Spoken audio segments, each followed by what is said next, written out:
Well, hello everybody, and welcome back to another episode of the Accommodation Show. This week, I'm joined by someone who not only do I admire, but I've become friends with over the past few years. It is the wonderful, the incredible Patryk Swietek. Welcome to the show. Thank you, Bar. Dziękuję, Bar, as you say in Polish. We are Polish brothers from another mother. So I'm happy to be on the show, man. Yeah, it's really good to talk to you again because I've always seen you kind of like as a rising star. Okay, so someone that's kind of in the industry, punching way above their weight. And I don't mean that in a derogatory way at all, but I think that you're someone that's really adaptable, and you learn and you listen and you approach everything with a really good attitude, which I always found endearing. And we finally got to meet in VRMA. That was pretty fun.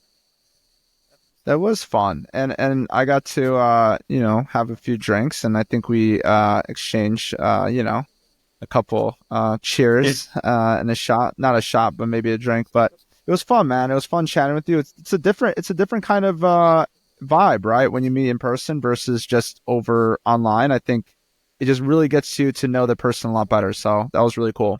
I like that. It really legitimized the personal relationship. And I've actually found it quite interesting because there are quite a few relationships that you do build online and you don't really get the real person, and you don't really know whether that's true, the story that they're telling or not.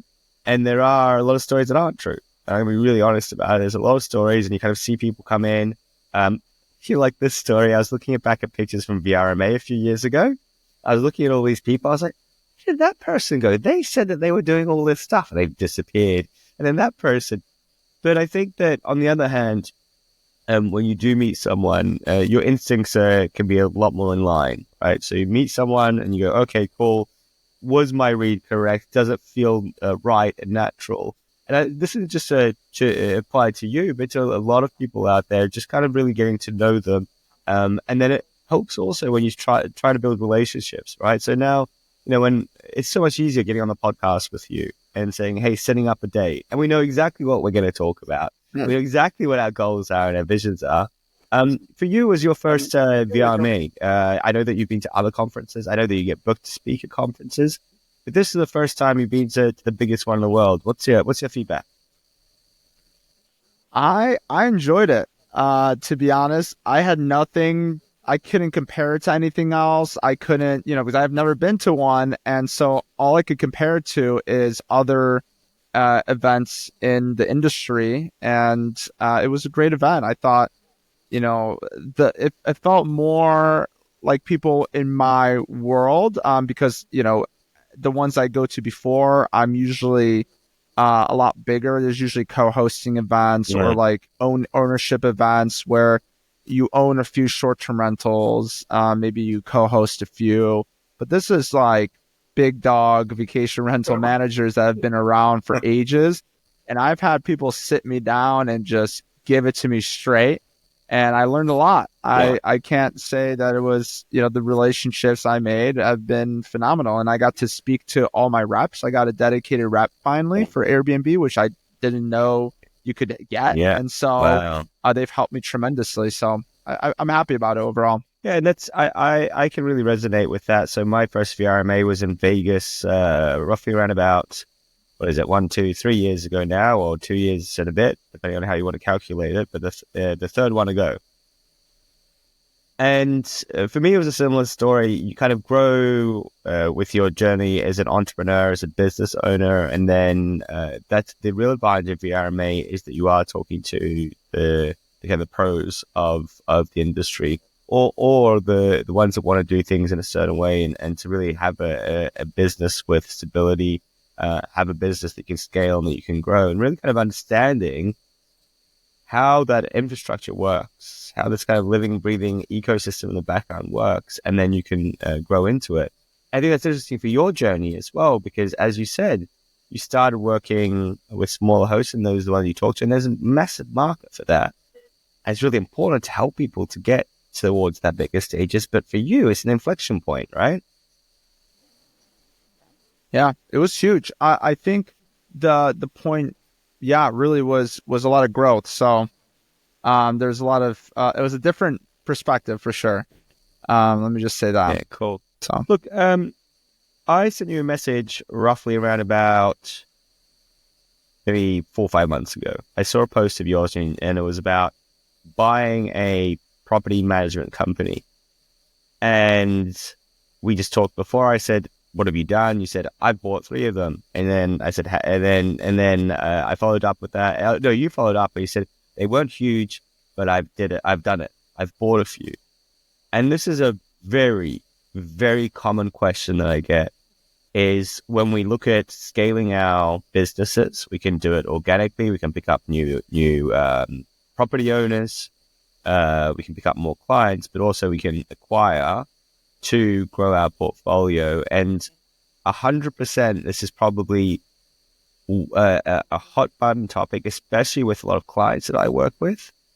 They can even be big clients, but they just have never done acquisition because they went organic. So I'm so excited to have a chat with you about this particular topic and those steps towards acquiring a business. But just before we do, how about you just do a quick recap for those people that don't know about your business and where you kind of fit into the industry at this stage? yeah, so my background is very tech related. I'll give you a little quick synopsis. Tech related, tech background. I've been doing it since I was 14 years old, starting businesses, the whole 9 yards. Currently just turned 28. Yeah, I just, in the recent years, I started getting into real estate investing, and I started out by buying short-term rentals.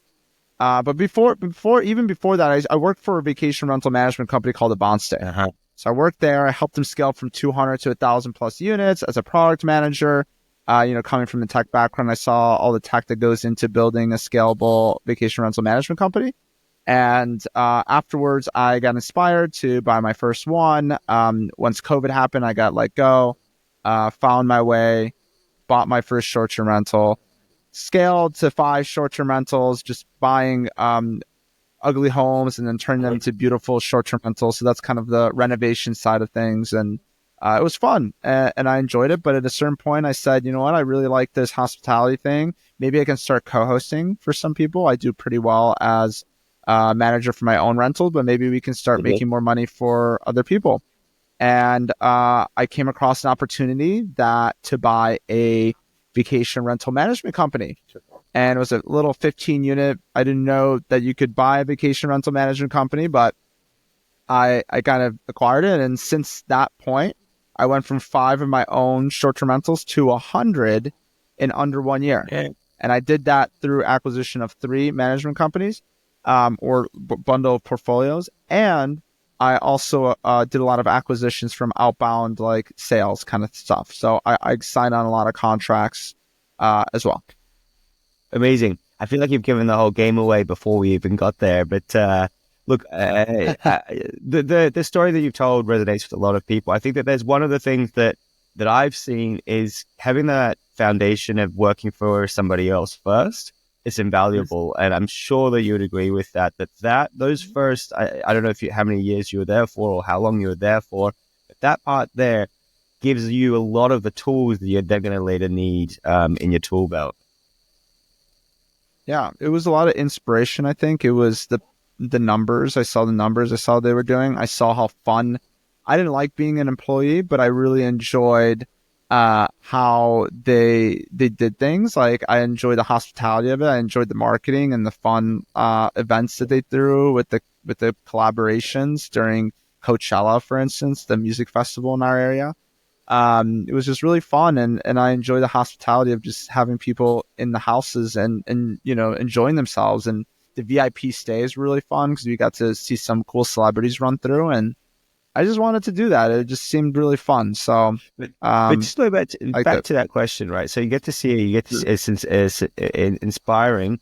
But would you agree that had you not been in that business and see what they're doing, it would have been a lot harder for you to get to where you are today?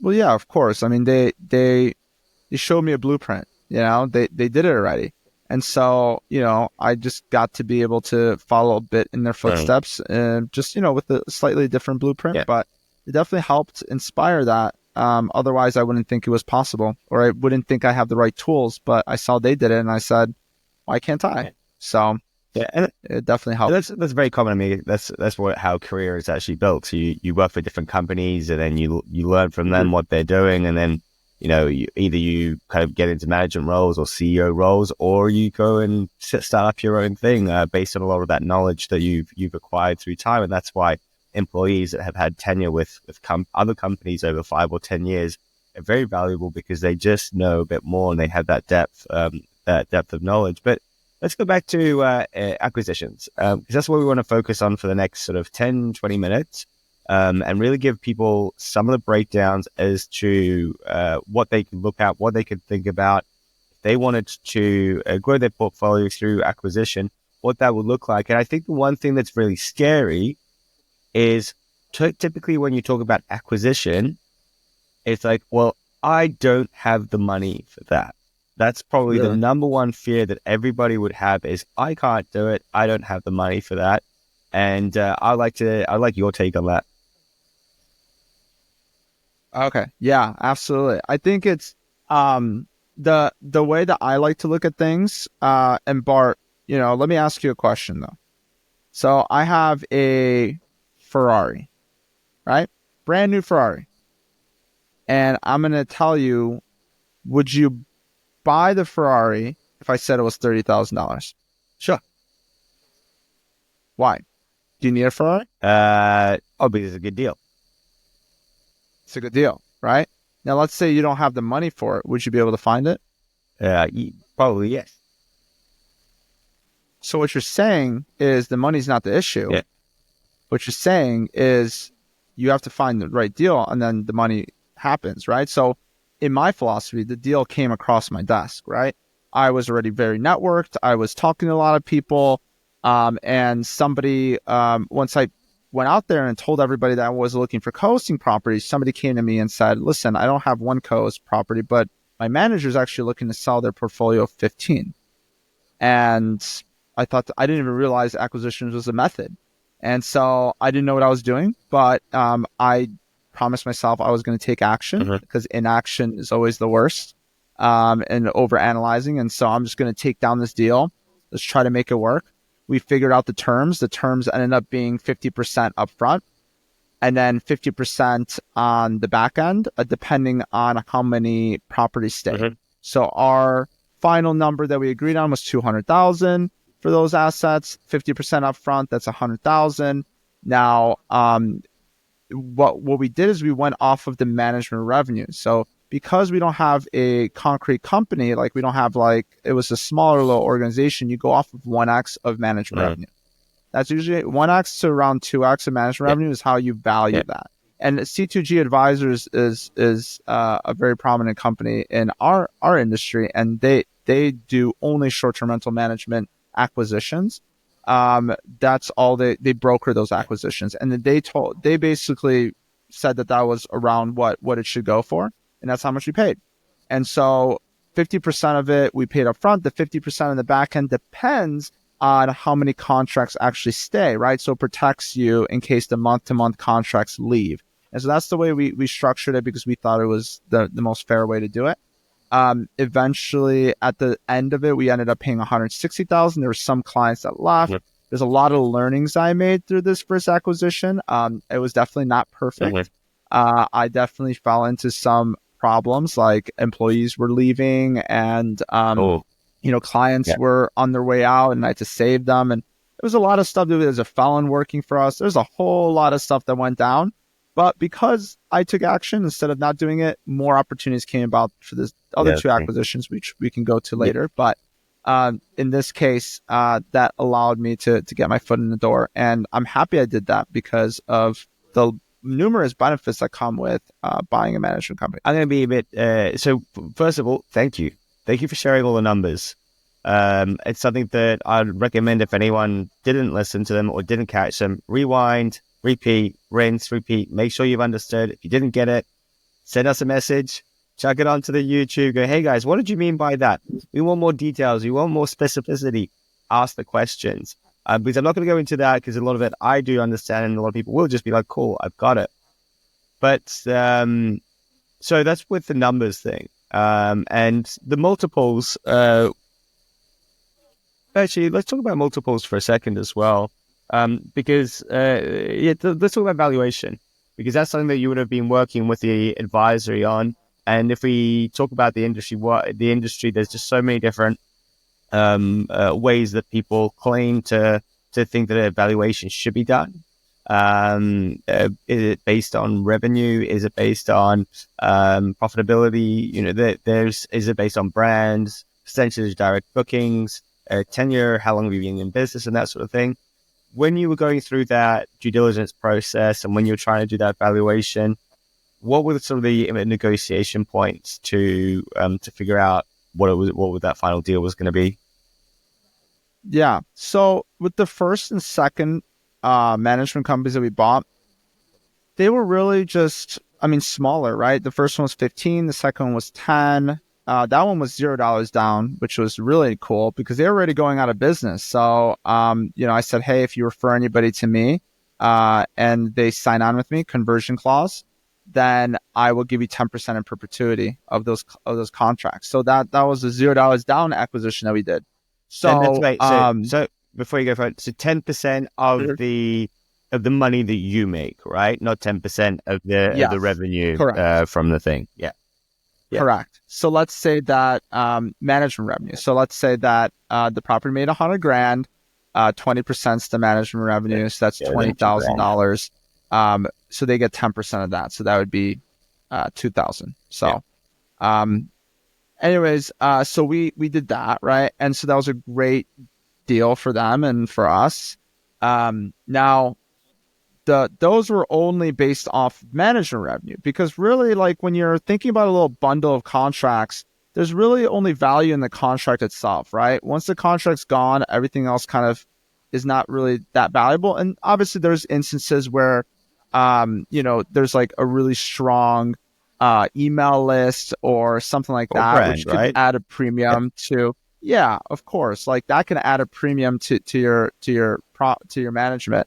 Now, but when you start going into my third acquisition was a bigger one, right? Yes, it was 35 properties, but they were pulling in really good numbers. And so we had to go based off of beta. At that point, you're going off of a multiple.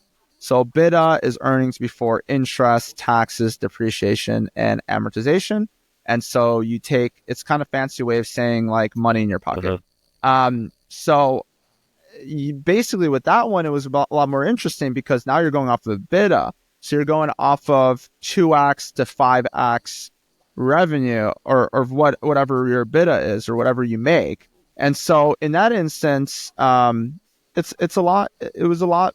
It's more strategic around, okay, it's not just managed revenue, but are you making any money on maintenance? Are you making any money on cleaning? Are you making any money on other avenues? And let's look at those avenues. With the owners as well, right? Yeah, the contracts were, like, in that case, those contracts were 2-year contracts. So those are really strong contracts. And so there's a little more value to that, right? It's not an itty bitty contract. It's a big boy. So, there, the valuation was, a lot different. And so we went off of a multiple. I can't really share because of NDA reasons. I can't share everything, but what I can say is that, we bought it at a good multiple. They gave us a really good deal, and that propelled us forward. And I'm just happy to be working with them and for them to give us that opportunity. Yeah. Today I don't want to go through. I think for people, there are a lot of steps that you learn along the way in terms of mistakes you made once you acquired. And that's actually its own episode. A completely different set of things that you then need to go and look at is, what is it? Right. How do we keep the homeowners happy? How do we keep the staff happy? How do we keep the guests happy? How do we do due diligence around all of that stuff as well? But I think that what I want to do is I want to inspire people to believe that it's something that's actually possible. And also when you're acquiring someone, you can dip your toe in the water and start off with small at 15. But then what happens is 15 seems like tiny, and then you do 50, and then you're like, oh, 50 is relatively small, and then you keep on growing as you do because you have the experience from it. When you were in that first 15 block kind of negotiation, for you, was that a big deal? Yeah, well, when I first saw it, it was definitely daunting, right? Just like anybody else, you're putting up so much money. How is this, but even with the 100,000 that was put up, I didn't put that money up. Yeah. I found my business partner on my flips. He decided to put the money up, and then I gave him the money back to the earnings of the company. We paid back the full amount of the 160,000 that we ended up paying in 1 year. Mm-hmm. So that was a really fast payback period, but we also onboarded a lot of clients and we grew really fast and we had really good months. So, just overall, it was really good positioning in Yeah. general. And like it does feel daunting, but there's always like all the issues that people have, like money, right? Money is a big issue. There's a lot of times I see things structure where it's like 10% down or 20% down with a payout period, Mm-hmm. right? You get paid out 30/70, right? You get paid out 30% profit. They get paid out 70% until their full amount is paid off over time. You see, like there's a lot of ways you can structure the deal with seller financing. Now, if you want, you can also go the SBA loan route, which is getting especially in the United States, you have this thing called a Small Business Association loan, which, is a government backed loan that allows you to buy a business. So you can put as low as 10% down on that. So that's another example where you can put 10% down and buy a business, No. and it gives you the right to own a business, which is a great loan to get started on as well. There's also private money, just raising straight. On my latest acquisition, we did private money and we raised a 10% interest rate. This is what we're paying, and we pay off the principal over time. So there's just a lot of ways to structure it, and you just want to make sure that when you do structure a deal, the way that I like to teach people is you want 1.5x income versus debt. So whatever your debt is, let's say your debt is $10,000 a month. You want to be making around $15,000 a month, so you have this nice cushion, right? That 1.5x, so that you can satisfy the debt and then also have some money for leeway for marketing, adding for marketing, or seasonality or things of that nature. Yeah, So yeah. that's usually what I kind of advise as a healthy thing. And it doesn't become as daunting because what happens is you go through a due diligence process. So even though I had a really bad experience in my first one, my third one was actually really great. We didn't have too many hiccups. We did our due diligence, meaning we looked at the contracts. We knew what they were looking like. We talked to, we saw the employee structure they did. We vetted for the values. How's the owner? Is the owner a good person? Like, can we make sure that, everyone else is going to be a good person if the owner's a good person? So we went to a bunch of dinner and meetings, and we talked to him a lot and just kind of got an idea of who he was as a person. He was a really good values, which is really important, right? When Yeah. you're buying a business, because that's the kind of employees you're going to get. You don't want employees that are going to be not like stealing from you, because that's kind of what's instilled in them, right? So just the full scope of that, and then financial analysis and the lawyer analysis. And at that point, it becomes less risky to take down a deal because there's going to be cash flow coming in. There's strong contracts. Not everyone's going to leave day one. You're protecting yourself in the way you structure the deal, and then it becomes less of a daunting thing because you offset the risk and you make it a lot less risky than it is to begin with. Sure. Thank you. I like that answer. It's you got into a huge amount of depth, which is just fantastic. One of the things I need to preface for everybody, by the way, when we talk about these things, none of this is to be considered advice for your situation. So, Yeah. take the Yep. path that Thank you you for that want, disclaimer. and then whatever else, go and seek, counsel. Go to these to people that have done this before, that are professionals in the space. You're an entrepreneur like I am, and we just do stuff, and then we say, hey, this is how we did it. And if you want to take parts from it, you can. But I think that's important just to note as well, because it does change and vary for everybody and people's risk tolerance as well, right? Like if you've got a different Really? than if you've got more capability of earning money or you've got fallback money and that kind of thing. So it all varies. But the question I was going to ask you before, Yeah. I know I was going to be a bit contrarian, just to be annoying, not to be annoying, but to Mhm. kind of put to ground you, Mhm. Patrick, because it's all good and well being a Patryk Swietek that has following on socials, that's well spoken, well liked, puts out a post, says, "Hey, I want a deal," and someone says, "Yeah, I've got 15 properties." And it's like, okay, cool. And then I think for a lot of people that can be quite challenging, right? Well, I'm not Patryk. I don't have this. If I put up a post on my Facebook, people are going to be like, "What the hell are you talking about? What deal? What I'm not in this space." Um, so therefore, if someone does want to acquire, they have to be more proactive, is what I'm getting at, than what you or I might have to be because we've got tenure. We've been doing it for a little while. They might have to go and cold call and outreach and do that sort of thing. What would your thoughts be for people that have to do things a bit different if they do want to go and try to find an acquisition? Yeah, let's talk through the ways you can find an acquisition. And keep in mind, I'm speaking from the United States kind of way because that's what I understand, the US. I'm here in California. So I'm gonna speak in that front, but also just gonna speak in general how to really find a property management company.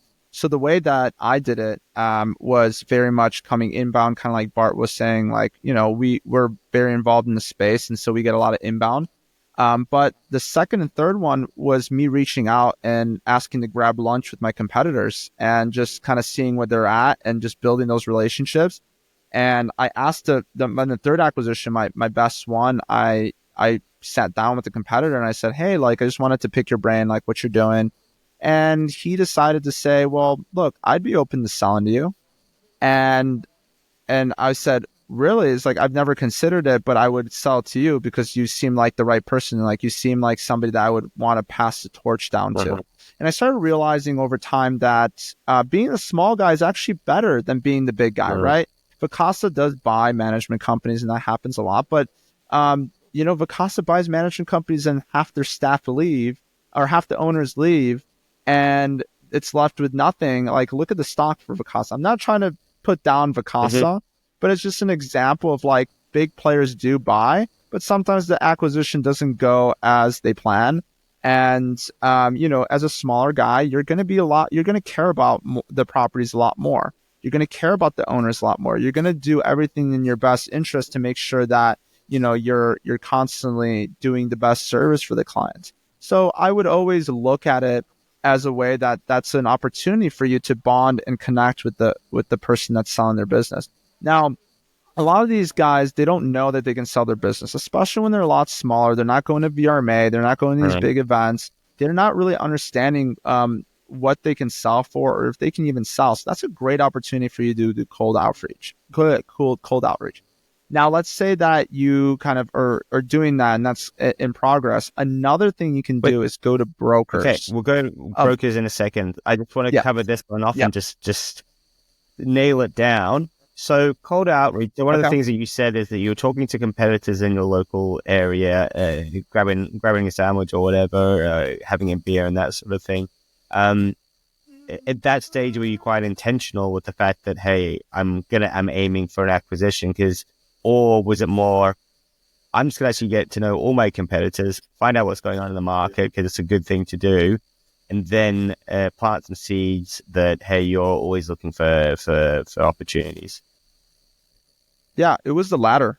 I just knew that that was a possibility, but I never intended that to be the case.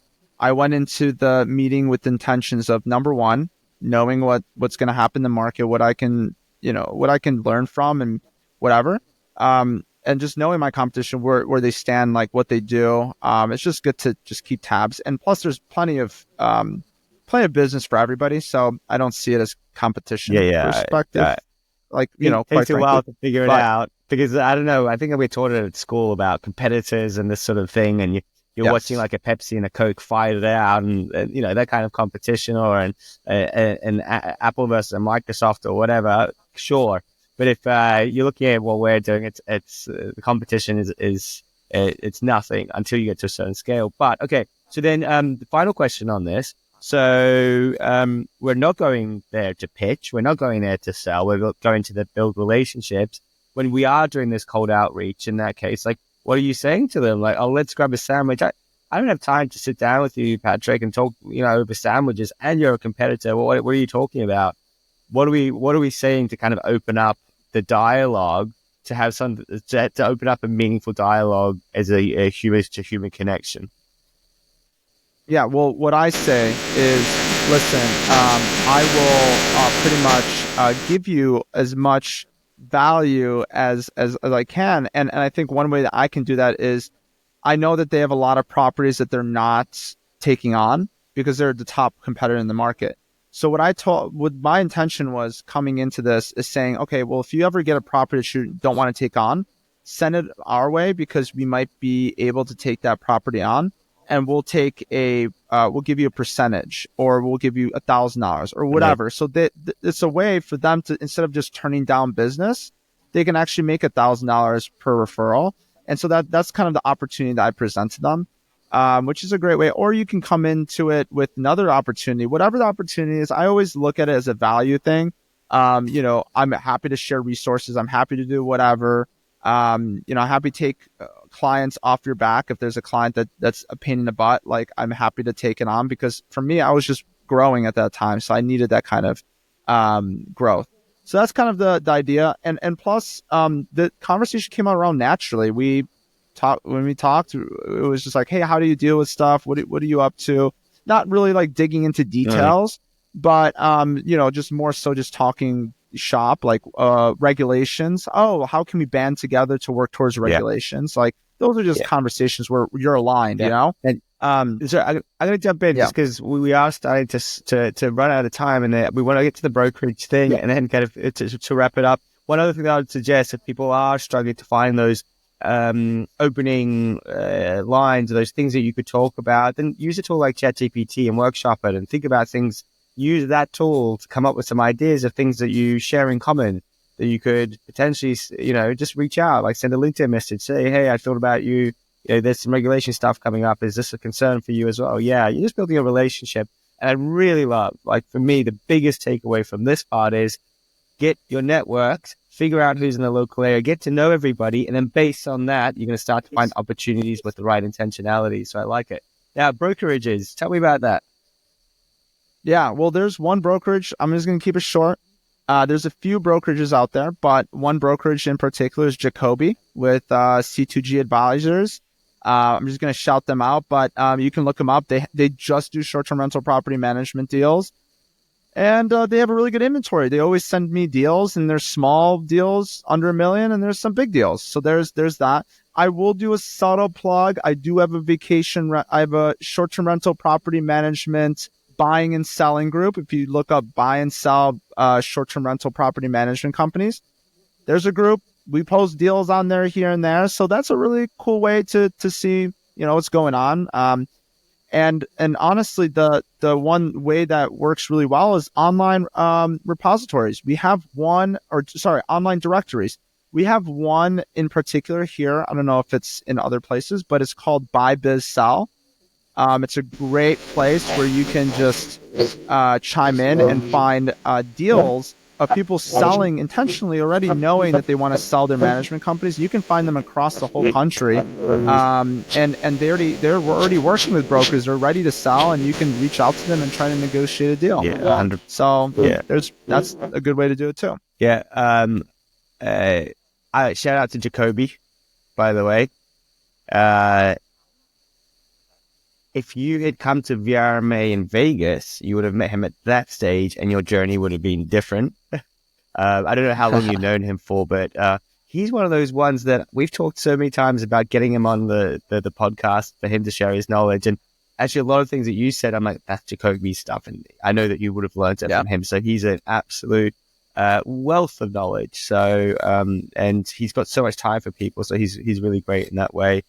Good to know about the group as well. I think that's very useful. I think, look, from a foundational point of view, you've really given so much. And I think what's incredibly valuable as well is that you've talked about your market and you said, well, I'm in the States. The accommodation show is all about us learning from across the world and across territory. And that's really important to me. And I try to teach people that I don't care if you're in a hotel or a motel or a short-term rental, we are all accommodation. We are providing guests with somewhere to sleep and providing experiences. And that is a commonality that we all share. How we do it is all different. But even though you're in the US, you know what? There's so many things that it would come out of this episode, which will be relevant to anyone, anywhere in the world, because it all works on the same sort of thing. Build relationships, figure out a great deal. There's lots of different ways to figure out a deal, which is going to work for all parties involved. Patryk, what a treat, like an absolute treat. One, to hear your journey, see how wise you're becoming with all of this at a very fresh age as well. Congratulations from me from a personal point of view. And you're genuinely like a really nice person. I remember just catching up with you. You had the biggest smile on your face, just really happy to be around. So, you're an asset to the industry, and I'm looking forward to following your journey and hopefully having you on again, and maybe you'll come to Australia. We'll figure it all out. But look, are there any final words or any, so we've shouted out the group, anything else you want to plug, or how can people reach out to you? Yeah, if you want to reach out to me, there's so much that goes behind it. We can't fit it all into this episode. Bart here is, keeping a tight ship, keeping it short and just to the point. So if you have any other questions, let me know at Patryk, Patryk _SWI. You'll be able to find me on Instagram and LinkedIn and Facebook, and I'm all over there. Just reach out and just chime in and give me a shout. Cool.